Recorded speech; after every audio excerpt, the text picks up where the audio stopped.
my name is Denise Lucy, and I'm a professor of business and leadership and the director of our Leadership Institute, which hosts this program with Book Passage. And we've done this now, I think this is our 83rd lecture. Isn't that amazing? 83rd lecture with Book Passage. And I wanted to just say also that this is our 10th year, and I don't know if Isabel remembers this, but the very first lecture we ever did in the Institute for Leadership Studies 10 years ago was with Isabel Allende. It was a small venue, 80 people, and what a wonderful way to launch an institute, right? Who wouldn't want to come to hear Isabel Allende? And they did, and it was a success beyond measure. And we actually talked about our Institute's goals, which is to make people better leaders and to affect change in the world, and how we each need to be civically engaged and how we are responsible to do so. And Isabel told a story about what she had been doing in honor of her daughter, which is to have a school to help girls who had been abused in Bangladesh. And it was so powerful, and we were launched. And that is just a thrill for me to say that 10 years, celebrating our 10th year, we have Ms. Allende again. And because of, she's also an alumna. We call her Dr. Allende here because she has her doctorate from Dominican University, honorary doctorate, and it's just our honor that she is an alumna. I'd like to thank Private Ocean Wealth Management for sponsoring our programs these last 3 seasons. And all of you Private Ocean supporters and clients, let's please thank Private Ocean Wealth Management for everything they've done for our community. Really, thank them, please. Thank you. Richard Stone is the co-founder and the chairman of Private Ocean, and I'd like to introduce him. His 40-year career is just stellar. He's been recognized in many, many ways. In fact, just recently, he received the Charles Schwab Impact Award for leadership in lifetime contributions to the field of financial planning. And he also, again, he's just been a great friend and supporter. He's on our board, actually. He's the chair of our finance committee, and aren't we in good hands? May I introduce Mr. Richard Stone.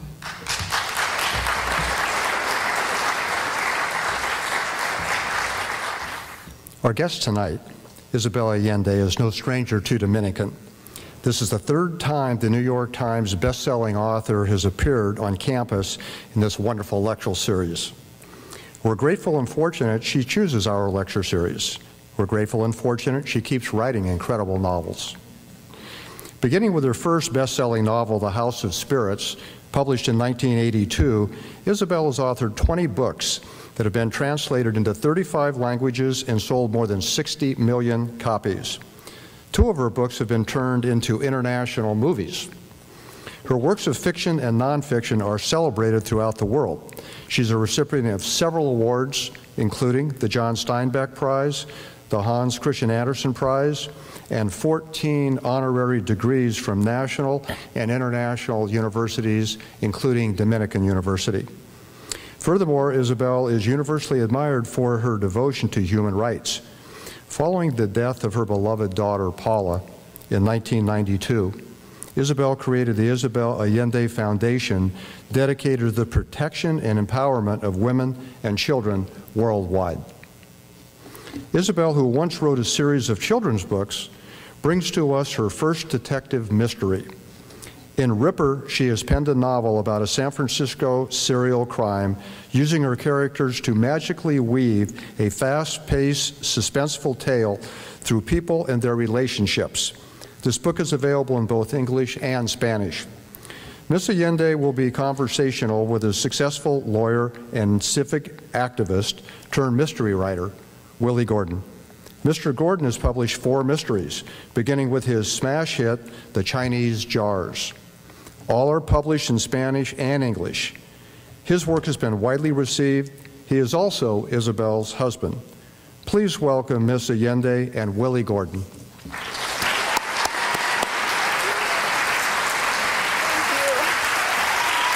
Gracias. Thanks a lot. Thank you. Gracias. It's wonderful. I have all my family and friends here. Is there anybody in the audience who is not my personal friend? You see? I'm announcing my retirement tonight.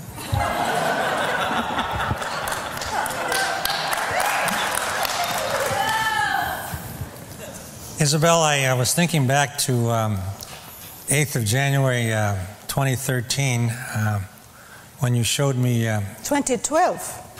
12, whatever. 2012. Who's giving this talk? You or me? He doesn't get anything right. It's just terrible. I wrote the book in 2012, Willie. All right. Should we start over? Anyway, you brought the few pages that you'd written to me, and I read them over, and I said, gee, this is really a beautiful description of San Francisco. Where the hell's the dead body? You can't have a mystery without a dead body on the first page. So why don't you read to the audience what you put down after that? Yeah. This is the beginning of the book. I will skip the first paragraph because I don't want to ruin it for you. Let me see if I can get this thing. Okay. They refer to the first murder as the case of the misplaced baseball bat, so as not to insult the victim by giving it a more explicit name. There were 5 teenagers and an elderly man who met up online to play a role-playing game called Ripper. The game master was a girl called Amanda Martin. The kids who played Ripper were a select group of freaks and geeks from around the world who had first met up online to hunt down the mysterious Jack the Ripper.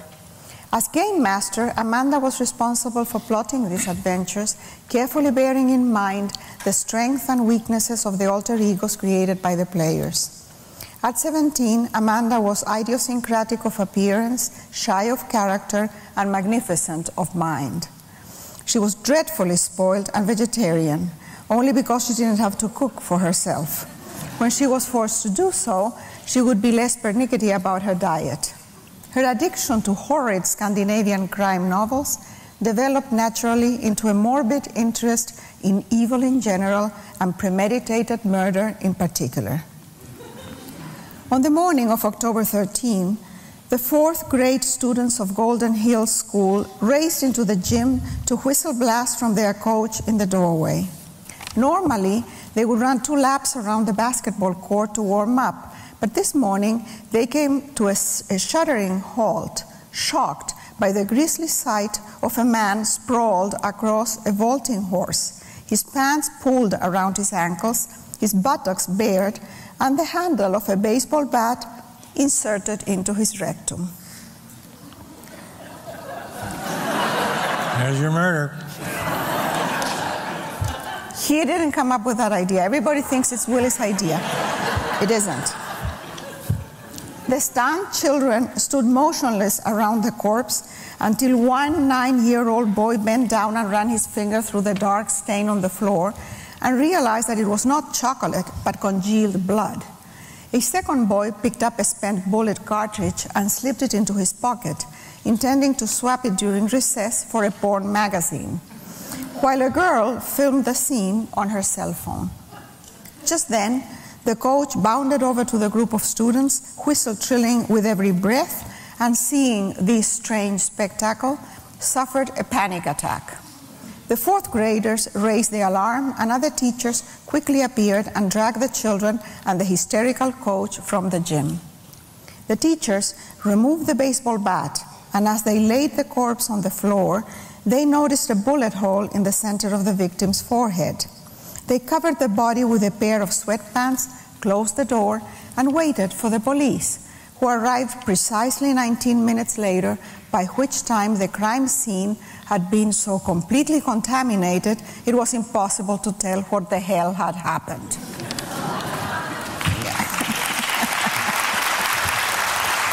Thanks. Today I was on the radio and with Michael Krasny, and a person called in and said, can I read this book as a family reading with my 10-year-old kid? And Michael Krasny said, I don't think so. Well, it's true that I didn't give her that idea, but a couple of years ago I was having a fight with another attorney on the phone, and she was listening, and I got so mad at the guy, I said, just shove it up your ass. Now, I don't know. Willie, this is the Dominican nuns in this school. Hi, Sister Gervais, where are you? Isabel, this is really a departure from one of the many genres that you've already written about. Can you talk to us a little bit about that? Because it's pretty phenomenal that you would try this from scratch and just make this wonderful novel. What is it about you that allows you to... I'm a good writer. Yeah. I'm a very good writer. Well, and I have been sleeping with you for 26 years, so we only talk about murder at home. I mean, about food and murder, that's it. So after so many years, I think it got into me by osmosis or something. Wait a minute, I wrote my first book was about an oversexed dwarf, and you told me it was the worst piece of crap you'd ever read. It was terrible. It was terrible. So you know, he retired. He retired years and years ago. Yeah. And when he retired, he said, I want to write a novel. I said, what? Are you going to compete with me? And he said, no, all my life I have thought that when I retire, I will write a novel. And I said, okay, when I retire, I will practice law. And then he started writing, and you came up with that horrible book. Horrible book. But my third book is about the oversexed dwarf, so I won that battle. But in that first book, you had put everything, plus the oversexed dwarf. It was just awful. So I told him, I mean, no woman in her right mind would sleep with this creature, this horrible creature. And I gave you the idea to write mysteries. That's true, you did. He was very depressed after I said that the novel was crappy. Right. He was very, very depressed, and we were holding hands in bed, and he was almost crying. And I said, Willie, why don't you write mysteries? I mean, you've lived at the edge of the law all your life, and you've lived surrounded by criminals. This is what you should write about. You know how she said I lived on the edge of the law. I know. Thanks a lot. That one. Look, this isn't about me. Let's talk about the research that you did to write this book. Can you do something? Yeah. First, I have to say that you don't research. Mm-hmm. Yeah. And so the idea was that we were going to write. In the interest of full disclosure. Yeah. I lived it. We were going to write this book together. But then I realized that we have very different styles. I write in Spanish, he writes in English. He writes for 11 minutes at a time. I write for 11 hours. And he doesn't research, and I really research. But in this case, I want to thank a few people, but especially Sarah. Where's Sarah? There is Sarah. Sarah is my researcher. She helped me find, I would say, Sarah, I have a kidnapped person. 10 days kidnapped. Where can I hide that person in the Bay Area so that she will not be found? The next day, she would come with a perfect hiding place. I would say, I need to talk to a Navy SEAL. Next day, she had a Navy SEAL willing to talk. I mean, it was just amazing. Thank you, Sarah.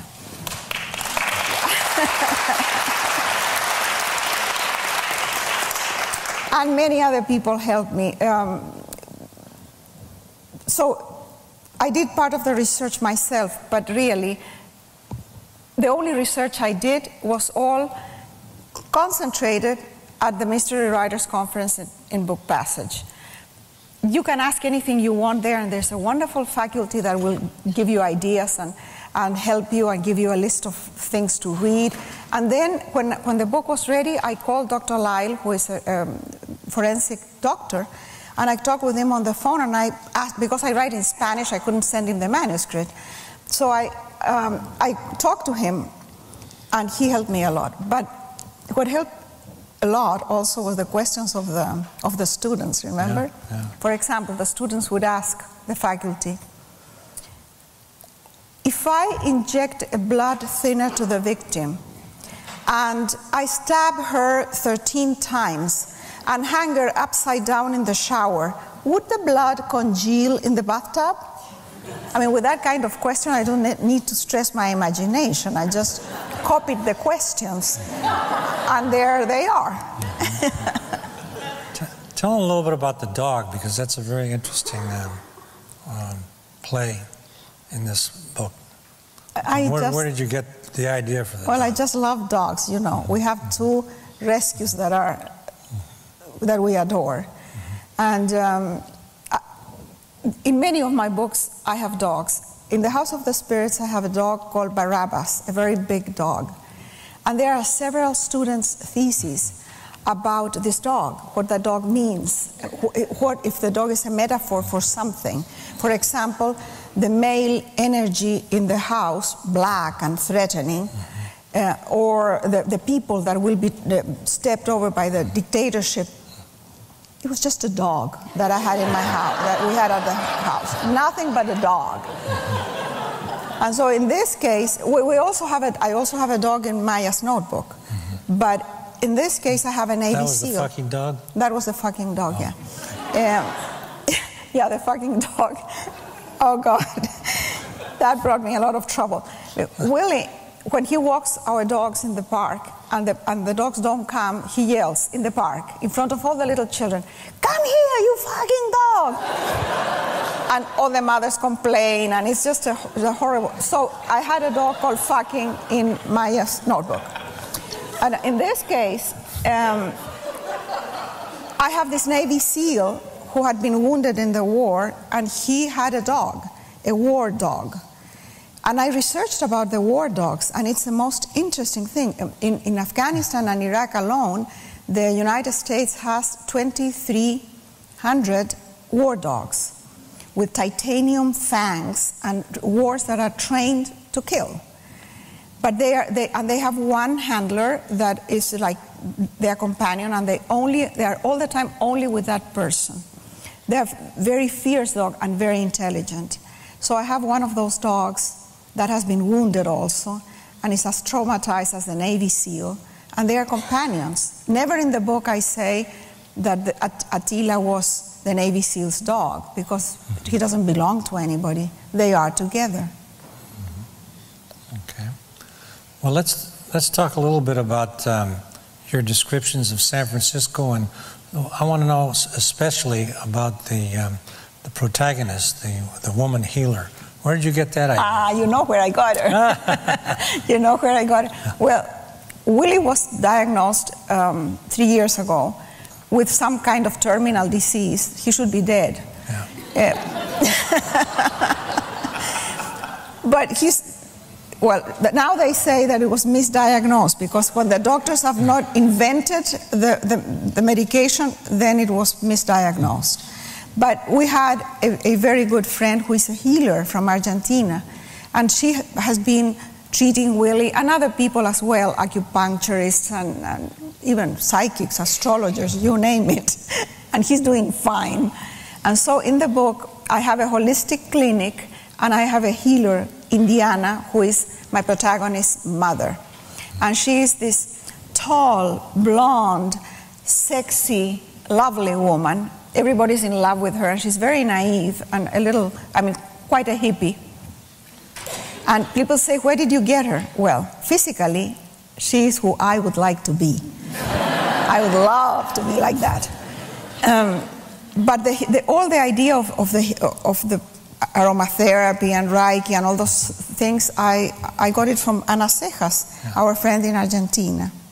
Sometimes it's so much easier to write a book if you have a model, someone that you can observe and just suck their blood. Okay, well, I just have one more question here, and I want to know, how did San Domenico get so involved in this book? In the book? Yes. Well, my 2 granddaughters went to San Domenico, a school that we love, absolutely love. And we love the nuns, because they are so special and so liberal and so intelligent, and they're always against the Pope. Well, not against this Pope, but against all the other popes. They're just fantastic people. So, yes. And so in this book, I have my sleuth, Amanda Martin, the daughter of the chief of homicide. She is at San Domenico, and she's a boarder there, and so she can't investigate. She's also very young, she's only 16. And her grandfather helps her with the investigation. Her grandfather is her henchman. And they have a wonderful relationship. You know, all my books are about people and relationships. And this book is just about that, but I threw in a few corpses. That's what you said when you read the manuscript. That's good. Well, let's... Why don't we open it to questions from the audience? Yeah, Elaine has some questions. If anyone has any more questions, come on up. Or just ask me. You know, it's... So the first person who says that she writes first in Portuguese wants to know, do you write always in Spanish? Do you write sometimes in English? How does that work? No, I write fiction only in Spanish. I have answered this question 200 times at least in the last 24 hours. This book should have been written in English because it happens in San Francisco to American characters, and all the research was in English that I had to translate into Spanish, and then the translators had to put it back into English. So it should have been done in English, but I just can't write in English. I have tried, and then Willie says, no, it's not working. It's not working. It doesn't sound English. Well, those of us who I think that I speak English, he thinks that he speaks Spanish. Perfect couple. And you know, when we fight, I speak in English so very slowly so that he will understand. And he replies in Spanish very slowly so I will get it. And we make love in English? No, in Spanish. Okay. Don't be shy, it doesn't matter. I mean, I think it's wonderful that at our age we can still do it, don't you think?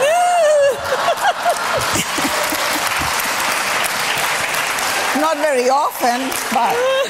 Almost a miracle. Almost a miracle. Oh, good.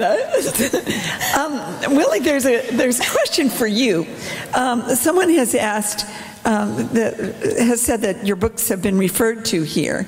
Are they available in languages other than English or just English? Oh, they're available in English, Spanish, Speak loud. French, Portuguese, Romanian, Polish, and Italian.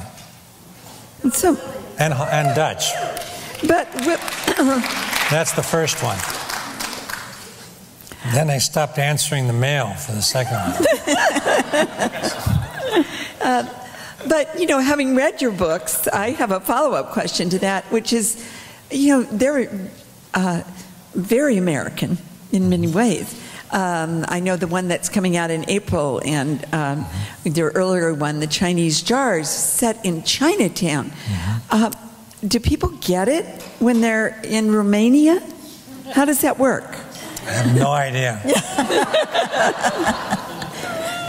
I know you tour to all these places. I was actually thinking of you last night because I was watching Pussy Riot on Colbert, and they had a translator, and I was thinking of the two of you going to other countries and having to have everything translated for you, and it seems to me to be... Well, Isabel, they do a wonderful job on translation in the English part of hers, but in my things, I have the Spanish translation from Spain, and that doesn't really go over so well in Latin America because, for instance, a bum in Spain is a gilipollas, and people make fun of me for using the word, and I say I didn't use the word; they use it in Spain, and it's stuff like that you can never get it exactly straight. So I don't know. Well, when I met Willie, he spoke Spanish like a Mexican bandido, and I still do. That is absolutely true. And with me, I gave him class, and I taught him decent Spanish. Fred Astaire and Ginger Rogers, remember that? And I got rid of his tattoos. She gave him sex appeal, and he gave her style. Class. Let's get serious here. I have several questions from people who would like to know about writing and whether you ever teach writing. And I was particularly taken with the question about a daughter who's 19 years old and a sophomore at Pitzer, a college we love, studying liberal arts and hoping to be a writer. What advice would you give her? Well, I always say that this is like training for sports. You have to do it every single day and nobody sees the training. But you have to really write and read. This has to be a passion. But I heard Elizabeth Gilbert say something wonderful in New York. And I was in a book tour and I was paired with her. And somebody from the audience asked that question. And she said, don't expect your art to support you or to make you famous. You do it because if you don't do it, your soul will be so burdened that you will not be able to go on with your life. And I think it's such a wonderful answer, because if you are expecting to write the great American novel and be rich and famous, it's not going to happen. You still have to do it. I remember hearing Ann Patchett talking on the radio, and she said that when she was young, she just whipped out the details for the magazine articles, and then when she decided that she was going to become a professional writer, she realized that the inspiration was gone. She just had to sit down every day and do it. So, as Isabel says, write every day. If the inspiration will come, it better find you working. Yeah. That's a good line.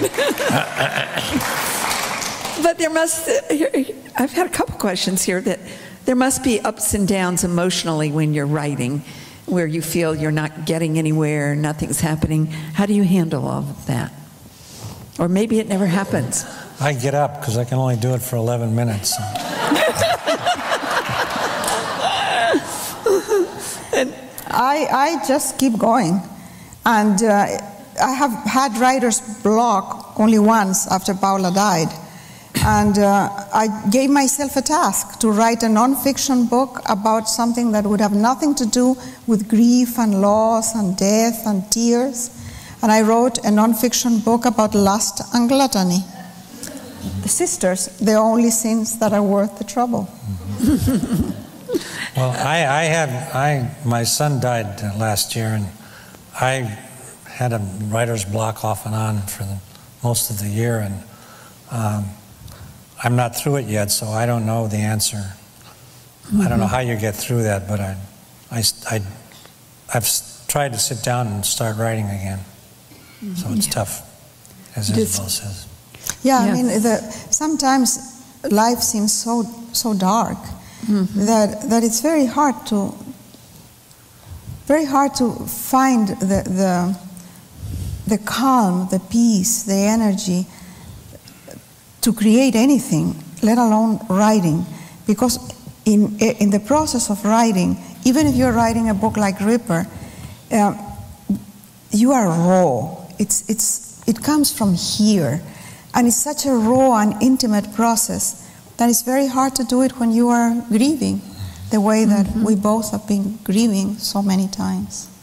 We have had a wonderful life together that has ups and downs, like most lives. A lot of tragedy and a lot of love and success and good things. And when the dark times come, we tell each other, remember, it will not last more than 2 years.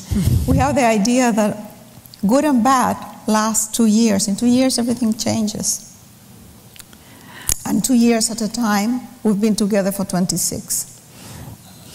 Thank goodness you're together.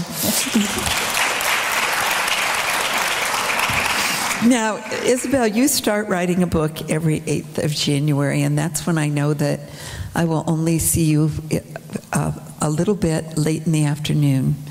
But isn't that putting a lot of pressure on yourself? Several people want to know, how do you make yourself do that? How do you know there's a book on the 8th of January? Well, maybe there isn't, but if I don't have a day to begin, I will be procrastinating forever. I mean, it's very, very difficult to make the decision of locking yourself in a room for days and weeks and months until you finish a book.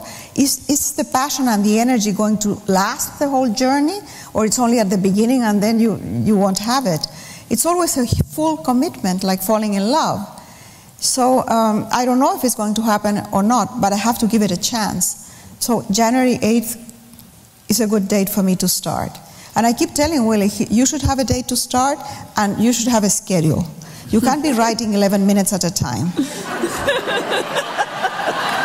I mean, he does everything 11 minutes at a time. Even that. Well, it must work. I just read Willie's book that's coming out in April, and it's terrific. That's just imagination. You mean he didn't research all that? Well, I don't know if he researched with somebody else.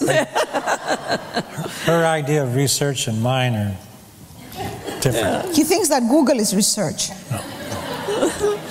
Well, Willie, you write about the law, and so you've done that research. And life. Right. As your husband, Bill Petruccelli, who's also a writer of some renown in later years, we were talking about this just this evening, and he said, you know, sometimes things just kind of fall in your lap, and that's true, because life experience is one of the really important things in a writer's life, and you don't have to reach out and grab the fruit that's up there. You can get the low-hanging fruit, and it just falls in your lap, and that's your life experience helps you do that. So I rely on that. And next year, when I've exhausted it, I'll sit down for 11 hours and struggle. Here's someone who's already read your book, Ripper, and she is asking, I think it's a she, she says she enjoyed the movie of House of the Spirits and of Love and Shadows, but as she was reading Ripper, she couldn't wait for the film. Is there anything planned? Actually, the book just came out a week ago, and I already have 3 producers that are interested in the movie, but Hollywood, I mean, they want everything. We spent 4 years and a huge amount of money in lawyers studying the contract for Daughter of Fortune, and at the end I couldn't sign it because they give you a telephone book this thick, that's the contract, and with very small writing, and they want the rights to do anything, not only the movie, any other product that they come up with for the universe. And the universe to be discovered. I'm not making this up. No. This is what the contract says. Mars, whatever. With the technology that exists and the technology to be invented. Forever. It has no limit in time. Plus, they want the copyright of the characters. So if I use my own characters for another book, I have to pay them a royalty. I can't sign that. That's crazy. Yeah. But I asked Elizabeth Gilbert, how did you get your movie done? And she said, I didn't read the contract. Clearly not married to a lawyer. Maybe there are disadvantages there. There's, I believe, an opera that is that you're working on. Could you talk a little bit about the opera? Well, there was an opera called Dulce Rosa that was premiered in Los Angeles. Plácido Domingo directed it with one of my short stories. And it was very successful and very beautiful, that's the truth. And now they want me to write a second one. And I sort of did. But Plácido Domingo said that didn't sound like an opera. So, okay, I'll try something else. But you will have to wait. Well, that brings us to this question, which is, are you planning to continue your autobiographical works where you left off? And some of us would like to know more about Plácido Domingo. About that wasn't in the question, but I added it. Yeah. I have written 2 memoirs that involve my family. And I don't think it's fair to them. Now that I look back, at the moment it seemed very appropriate, but now I look back and one of the problems with the memoir is that people become frozen in a book. So a person, I mean, for example, my grandchildren, I described them when they were little, and now they're adults, they're all in college, and they are sort of frozen forever. Well, wait a minute. They're not adults, they're in college. Yeah, that's true. We have quite a few people in that category here today. But you know, I keep telling Willie that he should write a memoir because when I met Willie many, many years ago, he invited me out for dinner. And I had just divorced my previous husband. I had been celibate for a long time, and 2 or 3 weeks, I think. And so I said, okay, we went out for dinner, and he started telling me the story of his life. And I said, it's wonderful, somebody should write this story. And he said, I'm planning to write it someday. And I said, why don't you let me write it? I will do a better job. And he was very generous and gave me his life, and I wrote The Infinite Plan. But that was many, many years ago. And The Infinite Plan is fiction. I think that you should write a memoir because you have had a life that is pretty unbelievable. And the things that have happened to you, good and bad, I mean, just being married to me is wonderful. Yeah, that's the good part. That's the good part, yeah. Will you have editorial rights? Somebody writes about you. I'm not, he never had, I mean, I gave him the manuscript to read of those 2 memoirs. He never objected to anything and always was very supportive of everything I wrote and everything I did. And when I said, Willie, don't you feel that we might be very exposed, that would make us very vulnerable? And Willie said, it is not the truth we tell that makes us vulnerable, but the secrets we keep. Oh, lovely. That's beautiful. With that wisdom, I think... So that would be a project that we could do together, because it doesn't need any research. It could be written in Spanglish. You know... And we can... You know how this book started? Her agent, who... Isabel sells more books than all the other big shots in the Latin language and the Spanish language put together, and her agent is now in her 80s, and her financial pipeline is Isabel Allende. And Isabel said she was going to retire. So she came up with this idea that Isabel and I should write a book together. And that lasted about a week because, Jesus Christ, you can't even believe it. What? She is so bossy. I'm very professional. And then she said I would have to work at least 10 hours a day, you know, when I can do it for 11 minutes. And as a matter of fact, I've been here for longer than 11 minutes.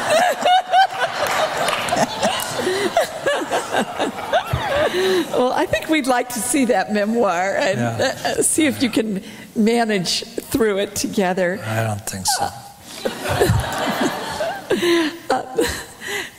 I do have to tell people that Isabel talked about her book that she wrote about lust, and that some of the people in the audience, I think maybe you, Denise, were invited to a dinner party that she gave, and she told all of us that what we were eating was aphrodisiac and that we should call her in the morning and tell her if it worked.